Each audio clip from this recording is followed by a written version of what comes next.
కరుడుగట్టిన నేరస్తుడు హత్య కేసులో యావజ్జీవ జైలు శిక్ష అనుభవిస్తున్న శ్రీకాంత్ అనే వ్యక్తికి పెరోల్ ఇచ్చిన వ్యవహారంలో తెలుగుదేశం పార్టీ ప్రజాప్రతినిధులు ఇరుక్కున్నారు. గత వారం రోజులుగా దీన్ని వైఎస్ఆర్ కాంగ్రెస్ పార్టీకి అంటగట్టేందుకు Telugu Desam party media, social media రకరకాలుగా ప్రయత్నం చేసింది. ఇదంతా వైసీపీ వాళ్ళే వీళ్ళంతా అంటూ ప్రచారం చేశారు. అయితే చివరికి ఇది మొత్తం ఇద్దరు తెలుగుదేశం పార్టీ ఎమ్మెల్యేలు, ఒక మంత్రి వద్ద వచ్చి ఆగేసింది. రికార్డులతో సహా ఆగిపోయింది. అసలు ఈ శ్రీకాంత్ అనే వ్యక్తి ఎవరు అన్నదాన్ని చూస్తే ఇతది తిరుపతి. ఒక హత్య కేసులో యావజ్జీవ శిక్ష పడింది 2010లో. అయితే 2014లో ఇతను జైలు నుంచి తప్పించుకున్నాడు. 2014 అంటే ఇప్పుడు తెలుగుదేశం పార్టీ అధికారంలోనికి వచ్చినప్పుడు. ఆ తర్వాత 4.5 ఏళ్ల పాటు ఇతడు జైలు బయటే ఉన్నాడు, తప్పించుకొని వెళ్ళిపోయి. కానీ ఏ రోజు కూడా సీరియస్ గా గాలించింది లేదు, పట్టుకున్నది లేదు. 4.5 ఏళ్ల పాటు అతడు తెలుగుదేశం పార్టీ హయాంలో బయట ఉన్నాడు అంటే, తప్పించుకొని జైలు నుండి, అందులోనూ కరుడుగట్టిన నేరస్తుడిగా పేరున్న వ్యక్తి తప్పించుకొని బయట ఉన్నారు అంటే తెలుగుదేశం పార్టీ వల్ల మద్దతు లేకుండా సాధ్యమవుతుందా అన్న ప్రశ్న వస్తోంది. తెలుగుదేశం పార్టీ హయాంలో ఇతను బయట ఉన్నాడు. ఆ తర్వాత మళ్ళీ జైలుకు వచ్చేసాడు. అప్పటి నుంచి కూడా అప్పుడప్పుడు అనారోగ్యం పేరుతో హాస్పిటల్కి వెళ్లే క్రమంలో దందాలు చేయడం, సెటిల్మెంట్లు చేయడం, లేకుంటే తన మనుషుల ద్వారా దందాలు నడిపించడం, ఇవన్నీ చేస్తూ ఉన్నాడు అన్నది కూడా అనేక ఆరోపణలు ఇతడి మీద ఉన్నాయి. ఇతడికి ఇటీవల పెరోల్ ఇచ్చేశారు. ఆ పెరోల్ ఇచ్చింది ఎవరు, సిఫార్సు చేసింది ఎవరు అంటే ఇద్దరు తెలుగుదేశం పార్టీ ఎమ్మెల్యేలు. ఈ విషయాన్ని ఈనాడు పత్రికలో కూడా రాసుకున్నారు. ఒక ఆయన వచ్చేసి నెల్లూరు జిల్లాకు చెందిన ప్రజాప్రతినిధి, ఒక ఎమ్మెల్యే. ఇంకో ఆయన తిరుపతి జిల్లాకు సంబంధించిన తెలుగుదేశం పార్టీ ఎమ్మెల్యే. వీళ్ళిద్దరూ సిఫార్సు చేస్తే ఒక మంత్రి ఎండోర్స్ చేశారని ఈనాడులో రాశారు. ఈ శ్రీకాంత్ వ్యక్తి ప్రియురాలు అరుణ అయితే హోంమంత్రి సంతకంతోనే పెరోల్ వచ్చేసిందని ఆమె కూడా చెప్తున్నారు. అంటే ఎండోర్స్ చేసింది, ఈ ఫైల్ని మూవ్ చేసింది హోంమంత్రి అనిత గారే అన్న ఆరోపణలు కూడా వస్తూ ఉన్నాయి. ఇంకా విచిత్రం ఏంటి అంటే, సరే ఇదంతా తెలియక జరిగిందా, అతడు ఎవరో తెలియక ప్రజాప్రతినిధి ఏదో పొరపాటున సిఫార్సు చేశారా, పొరపాటున ఇదంతా జరిగిందా అనడానికి లేదు. ఎందుకంటే ఇతడికి పెరోల్ ఇస్తూ జీవో జారీ చేశారు. కానీ ఈ జీవోను జీఓఐఆర్ వెబ్సైట్లో పొందుపరచలేదు, అంటే ఆన్లైన్లో పెట్టలేదు. ఎందుకు పెట్టలేదు? మామూలు సహజంగానే ఏదో పెరోల్ అడిగారు, మామూలు ఖైదీనేమో అన్న పొరపాటున ఇచ్చారని ఉంటే ఈ జీవోను అప్లోడ్ చేసి ఉండేవాళ్ళు. కానీ అప్లోడ్ చేయలేదంటే ఉద్దేశం ఏంది? ఇతడు ఒక కరుడుగట్టిన నేరస్తుడు, ఇతడు హంతకుడు, ఇతని మీద అనేక అభియోగాలు ఉన్నాయి.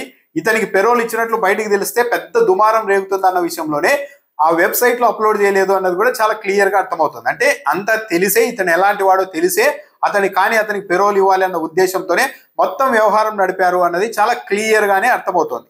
పైగా తిరుపతి ఎస్పీతో పాటు నెల్లూరు జైలు సూపరింటెండెంట్ ఇతడు చాలా కరుడుగట్టిన నేరస్తుడు, ఇతన్ని బయటకు వదిలితే సొసైటీలో చాలా జరుగుతాయి, కరుడుగట్టిన నేరస్తుడు ఇవ్వద్దండి ఇతనికి పెరోల్ అని సిఫార్సు చేసిన తర్వాత, రిపోర్ట్ ఇచ్చిన తర్వాత, ఎవరు జిల్లా ఎస్పీ నెల్లూరు సూపరింటెండెంట్ నివేదిక ఇచ్చిన తర్వాత కూడా ఇద్దరు తెలుగుదేశం పార్టీ ఎమ్మెల్యేలు సిఫార్సు చేసేశారు, ఒక మంత్రి ఎండోర్స్ చేసి ఫైల్ మూవ్ చేసేశారు, పెరోల్ ఇచ్చేశారు. ఆ వెబ్సైట్లో మాత్రం ఈ జీవోను పొందుపరచలేదు. కానీ ఈ వ్యవహారం పైన దుమారం రేగిన తర్వాత వారానికి పెరోల్ రద్దు చేస్తున్నాడు చెప్పారు. దీన్ని ఎవరు కనిపెట్టకుండా ఉంటే ఆ కరుడు కట్టిన శ్రీకాంత్ అనే వ్యక్తి బయట తిరుగుతూనే ఉండేవాడు, తెలుగుదేశం పార్టీ వాళ్ళ మద్దతుతో తన పనులన్నీ చేసుకుంటూనే ఉండేవాడు. ఇంకా పైగా ఏంటి, ఇటీవల ఇతన్ని తిరుపతి స్విమ్స్ హాస్పిటల్కి తరలిస్తే అక్కడ ఇతనికి సౌకర్యాలు సరిగా లేవని స్వయంగా ఒక మంత్రే హాస్పిటల్ వాళ్ళకు ఫోన్ చేసి అతడికి ప్రత్యేకంగా గది కేటాయించి బాగా చూసుకోండి అని సిఫార్సు చేశారట. ఇది ఇంత జరిగిందంటే మొత్తం ఇతడికి తెలుగుదేశం పార్టీ నాయకులతో ఏ స్థాయిలో సంబంధాలు ఉన్నాయనేది ఇక్కడే చాలా క్లియర్గా అర్థమైపోతుంది. ఈరోజు హోంమంత్రి అనిత గారు ప్రెస్ మీట్ ఏర్పాటు చేశారు. ఈ ప్రెస్ మీట్లో ఈ పెరోల్ అంశం గురించి పదే విలేకరులు ప్రశ్నించినప్పుడు హోంమంత్రి అనిత గారు సమాధానం చెప్పడానికి చాలా ఇబ్బంది పడ్డారు. ఏది సూటిగా సమాధానం చెప్పలేదు.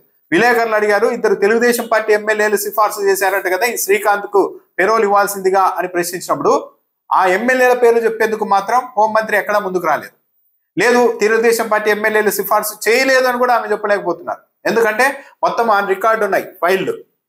దాంతోపాటు మీరే ఈ ఫైల్ని మూవ్ చేశారంట కదా అని ఇంకో ప్రశ్న సంధించినప్పుడు హోంమంత్రి ఎవరు చెప్పారు మీకు అని విలేకరులను ప్రశ్నిస్తున్నారు. అంతేగాని నేను లేదు, అలాంటిది నేను చేయలేదు, ఆ ఫైల్ నేను మూవ్ చేయలేదు, సర్క్యులేట్ చేయలేదు అని మాత్రం ఆమె చెప్పడం లేదు. అంటే ఇప్పుడు శ్రీకాంత్ ప్రియురాలు అరుణ చెప్తున్నట్లు హోంమంత్రి గారి సంతకంతోనే పెరోల్ వచ్చేసిందా అన్న అనుమానాలు కూడా తావిస్తున్నాయి.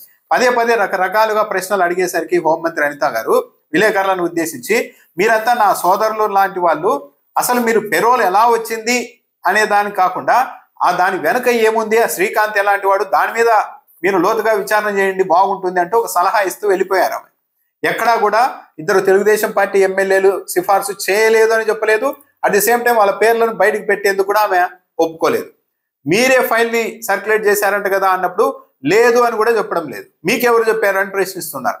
అంటే మొత్తం ఇది తెలుగుదేశం పార్టీ. ఇంకో మాట కూడా అన్నారు అనిత గారు, ప్రజాప్రతినిధుల దగ్గరికి అవసరాల కోసం చాలా మంది వస్తూ ఉంటారు, కొందరు ఓవర్లుక్ అవుతూ ఉంటారు, అంటే మేము గమనించలేము కొందరిని ఉద్దేశించి, కాబట్టి అలా జరిగిపోతుంటాయి అన్నట్టుగా మాట్లాడారు. కానీ ఇది అలా జరిగింది కాదు.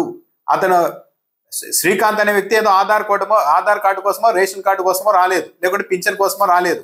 ఏమో ఇతను కూడా అలాంటి కేటగిరీలో ఉన్నారేమో, ఎలిజిబిలిటీ ఉందేమో అని మేము ఇచ్చేసామని చెప్పడానికి. ఇతడు ఒక హంతకుడు, కరుడు కట్టిన హంతకుడు, మొత్తం ట్రాక్ రికార్డు ఉంది.